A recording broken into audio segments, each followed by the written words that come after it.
Bonjour Thomas, bonjour à tous, bonjour Florian Philippot. Bonjour. Alors la France voudrait livrer des armes aux rebelles syriens. Vous avez soutenu le président de la République dans l'intervention au Mali. Est-ce que vous le soutenez aussi pour ce projet-là ? Ah non, certainement pas. C'est même, nous le considérons comme une folie, parce que la Syrie, c'est l'anti-Mali, j'ai envie de dire. En Syrie, nous voulons soutenir qui ? Des islamistes, des djihadistes, c'est-à-dire ceux-là même qu'on combat au Mali. C'est ce que j'appelle une diplomatie de gribouille. Vous préférez soutenir Bachar el-Assad ? Non, je crois que honnêtement, la question ne se pose pas en ces termes. Bachar el-Assad n'est pas notre ami, mais en même temps, on ne va pas armer, financer, au moment en plus on a des dettes et des déficits, des islamistes et des djihadistes qu'on voudrait soi-disant combattre au Mali. Je crois que ça n'a objectivement aucun sens et c'est même extrêmement dangereux. Et puis on va les armer avec quelle arme ? Parce que vous savez qu'on est en train de préparer le grand Big Bang financier des armées françaises. On est en train de préparer une réduction massive de leur budget. On voudrait même revendre le Charles de Gaulle, notre porte-avions. On voudrait même arrêter la 400M. On voudrait fermer 30 nouveaux régiments. On voudrait mettre un terme à ce qui fait normalement l'indépendance française et la sécurité du territoire national. Je trouve que c'est particulièrement imprudent et j'espère que le président de la République va se réveiller pour éviter ce Big Bang financier. Les catholiques ont désormais un pape, il sera installé mardi. La France va envoyer le Premier ministre lors de cette cérémonie. Est-ce que vous pensez que le président de la République aurait dû faire le voyage ? Ah oui, je crois que ça aurait été bienvenu. Je pense que le président de la République peut assister tout de même à ce qui est un événement rare, ce qui est un événement extrêmement important pour toute la chrétienté, pour des milliards d'individus sur notre planète. Et puis le catholicisme reste évidemment la première religion en France. Et donc il m'aurait semblé tout à fait normal que le président de la République se rende à cet événement, bien sûr. Vous avez le sentiment que le gouvernement oublie trop souvent ce que vous appelez les racines chrétiennes de la France ?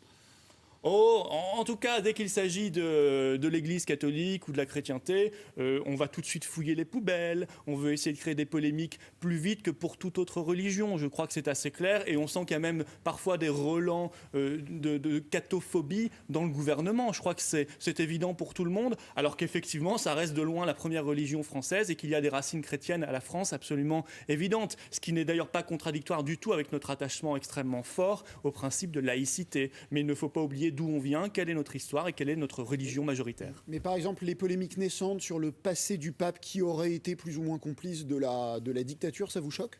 Oui, c'est ce que j'appelle fouiller les poubelles tout de suite, dans la première heure. Il était à peine élu, à peine connu, que tout de suite on sortait les polémiques, etc.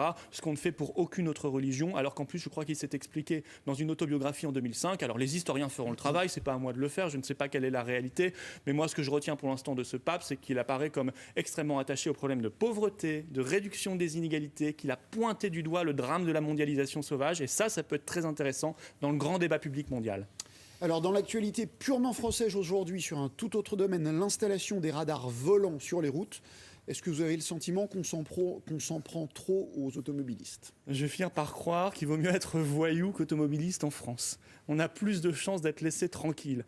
On se demande si cette pseudo-politique de sécurité routière n'est pas en réalité une politique pour mettre de l'argent dans les caisses, une politique purement financière et comptable. Parce que si on veut vraiment lutter contre l'insécurité routière, alors il faut s'attaquer à l'état des routes, qu'on laisse se dégrader. Il faut remettre de l'éclairage public, alors qu'on est en train de le supprimer. Il faut faire en sorte qu'il y ait une meilleure cohabitation entre les 2 roues et les 4 roues, alors que rien n'est fait dans ce domaine-là et qu'il y a une surmortalité des motards, on le sait bien.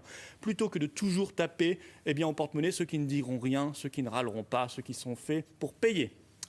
Il y a en ce moment même à Bruxelles un sommet européen. François Hollande s'est vanté d'être un bon élève sur le plan budgétaire. Est-ce que vous aussi, vous lui auriez donné une bonne note ? À François Hollande, non, je ne peux pas lui donner une bonne note parce que pour faire baisser les déficits et la dette, il faut relancer la croissance, il faut recréer de la richesse. Il n'y a pas d'autre solution. Moi, je veux bien qu'on partage la pénurie, qu'on fasse payer les retraités encore plus, c'est ce qui est prévu, taxe de 0,3% le 1er avril, qu'on saque les salariés, les fonctionnaires et les petits commerçants, mais en même temps, on ne créera pas de richesse si on ne change pas de modèle économique. Et donc, il faut mettre en place ce protectionnisme intelligent, il faut mettre en place ce patriotisme économique et François Hollande, évidemment, est dans la continuité de l'UMP sur une politique ultra-libéral de destruction de richesses parce qu'il se soumet à tous les dogmes de l'Union européenne. C'est évident, notamment l'ouverture totale des frontières et cet euro qui est devenu le veau d'or. La Commission européenne vient d'obtenir un droit de regard sur les budgets nationaux. Est-ce que vous considérez que c'est un abandon de souveraineté ? Ah, c'est un véritable abandon de souveraineté. C'est pire que ça, c'est une trahison, c'est une forfaiture. Alors oui, pendant que l'UMP essaie de créer de fausses polémiques sur les propos de M. Lurel ou je ne sais quoi, des choses qui n'intéressent absolument personne, les vrais sujets, là on n'en parle pas, il n'y a que nous qui en parlons. Vous savez qu'ils viennent de décider, et ça a été voté au Parlement européen, pas par nos députés européens, mais par les autres, UMP et PS, le two-pack, qui est la mise sous tutelle des budgets nationaux. Ce n'est pas simplement un droit de regard, c'est-à-dire que Bruxelles pourra décider que dans le projet de loi de finances, dans le projet de budget des nations, il y a des choses qui ne vont pas, il faut changer tel ou tel élément, il faudra dépenser un peu moins pour l'école, un peu moins pour la santé, un peu moins pour la sécurité, un peu moins pour la justice, etc. etc. Des gens non élus qui ne sont représentatifs que d'un seul intérêt supérieur, l'intérêt supérieur du monde bancaire et financier, parce que c'est ça les technocrates de Bruxelles. Je trouve ça absolument scandaleux. Le droit de lever l'impôt, le droit de faire le budget, c'est de la prérogative de la nation, ça appartient au peuple français, c'est entre ses mains. Ça s'appelle les principes de la démocratie, de la République française, et il faut les récupérer. Et ceux qui ont accepté cela sont vraiment des traîtres à la nation. Revenons en France, les municipales approchent. Les enquêtes d'opinion montrent que votre électorat et celui de l'UMP, eh bien, ces électorats sont plutôt favorables à ce que vous fassiez des alliances locales pour battre la gauche. Pourquoi ne le faites-vous pas davantage ? Pas d'alliance nationale, nous l'avons dit, nous avons des projets tellement différents. Au niveau local, on peut imaginer des accords avec des gens qui viennent d'ailleurs de l'UMP, mais pas simplement, avec tous les patriotes. On tend la main à l'ensemble des patriotes. La gauche et la droite, c'est pareil pour vous ? Ah mais très largement, bien sûr. Aujourd'hui, c'est un clivage mais factice. Votre électorat ne le pense pas ? Non, c'est pas notre électorat, non. Votre électorat veut que vous fassiez battre la gauche ? Notre électorat, il veut qu'on fasse battre le pouvoir en place. C'est surtout ça, parce qu'il a compris que le pouvoir en place, il faisait mal. Et il veut le changement. Notre électorat, il est ouvert à toutes les alliances, notamment avec tous les patriotes. Alors, il y en a à droite, bien sûr. Il y a des maires d'hiver droite, il y a des maires, peut-être même des maires UMP qui font bien leur boulot. Mais il y a aussi des maires d'hiver gauche. Il y a des gens patriotes dans tous les camps. Et nous ne sommes pas fermés, nous ne sommes pas sectaires. Mais n'attendez pas de nous que nous fassions des alliances nationales avec des partis qui ont été au pouvoir quand même depuis 10 ans, parce que l'UMP, ça a été au pouvoir pendant 10 ans, entre 2002 et 2012. Ça n'est donc pas la nouveauté ou le changement. Mais il y a par exemple une grande ville, la deuxième ville de France, dont vous détenez en quelque sorte les clés, c'est Marseille. On voit qu'il y a 3 blocs à peu près équivalents, vous peut-être un petit peu en dessous. Est-il envisageable que vous fassiez alliance avec l'UMP pour empêcher la gauche de prendre Marseille ? L'UMP, c'est le pouvoir sortant. Oui. C'est M. Gaudin. Oui. Qui veut d'ailleurs des salles de shoot dans sa ville, je le rappelle. Donc on a du mal aussi à voir la différence. C'est la ville où on apprend qu'il y a 1 à 2 morts par semaine. Mais non, mais il n'est pas possible de faire un accord avec le sortant que nous combattons.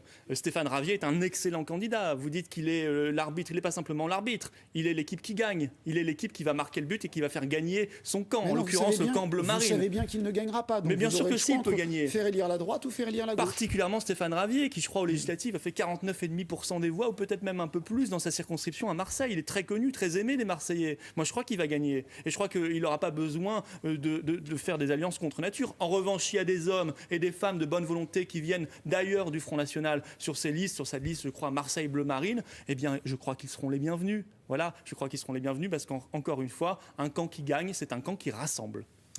Merci beaucoup, Florian Philippot. Merci à vous.